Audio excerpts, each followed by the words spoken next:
Okay, so what we want to do, we want to export these individual layers that we have drawn to Adobe Illustrator so that we can start laser cutting them. First thing you'll need to do is go to your layer, and you want to hide the original sketch if it's not hidden already, and then right click on the sketch and press Export as DXF, It's really important you click Sketch 2. They should be pretty similar throughout the rest of the layers. The reason being is Sketch 1 will include the previous objects that we don't have any need to laser cut.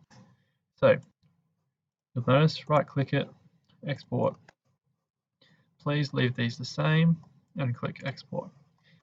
Now you'll need to open up Illustrator. You'll get a template that I've emailed to you guys, and what you'll essentially want to do, I'll just delete that, is open this in here. You do not need to change the scale. It should be original and scale by 100%. So click OK. It'll open up to the following. You'll notice the line weight is actually 1.134, so a heavy stroke. First thing I want you to do is highlight everything. Ensure that the dimensions are 120 high by 320 wide. Copy and go back into the template that I've given you guys. And I want you to paste it in there. First thing I want you to do is change the color to red. Next thing I'll do is change the stroke to 0.001, and there you have your piece ready to cut. Now the next thing we need to do is we actually need to group this so it doesn't get taken apart. So for example, at the moment I can drag a line out of there, but that's not what I want. So I want to highlight it, go over here, ungroup, and then regroup. And it should, when I click on single item, select the whole thing. When I move it, it moves everything. Now, we need to put a label on this. So we obviously know this is layers 5 through to 14. Go to our text box, click and drag, and type in layers 5 to 19. Okay, done.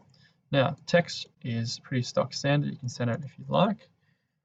Now, again, what we want to do, we want to group these so that we can move it around as we go. Essentially, we know that we're going to do 14 of these. So what we want to do, we actually want to end up with our project looking like this. A board where everything is layered and stacked. So what you'll do if you know you've got 14 of these, copy and paste. Now you don't want to stack it, you want to line it up so the lines are just almost touching but not quite, like the following, just in here. And essentially this is the size of the laser cutter bed, 600 mils by 600 mils, you can see on the mirror up here. But we want to fill this up as best as we can. What you'll find is you get a few of these come down, so I'll just show you quickly. You'll get about 4 this way, and you might be able to get 2 on this side, drag, hold shift to rotate to keep it square, and place it over there. So I don't think you'll get any more on the page. You'll notice it'll start to come off it, so that's not going to work. So looks about 6 is our max, so that's one layer. Now double click the layers and change this to layers 5 to 19 and however many there is. So there's 6 of them. So we know there's 14 layers to do. So we're basically going to duplicate this layer just to save time. So we can create it or just copy and paste the whole thing. So highlight everything, Control C, go down here is new layer, turn the previous layer off visibility wise, go back, paste, realign, and if you want to view the other layers, you can click the eyes on it, but see how it's stacked. So essentially we only want to view one layer at a time. And then again, you can rename layer 2, so layer 5 to 19, and again there's 6 of them, so I've got 12 and there's 2 more to go. So you'll need to do this for the whole assembly.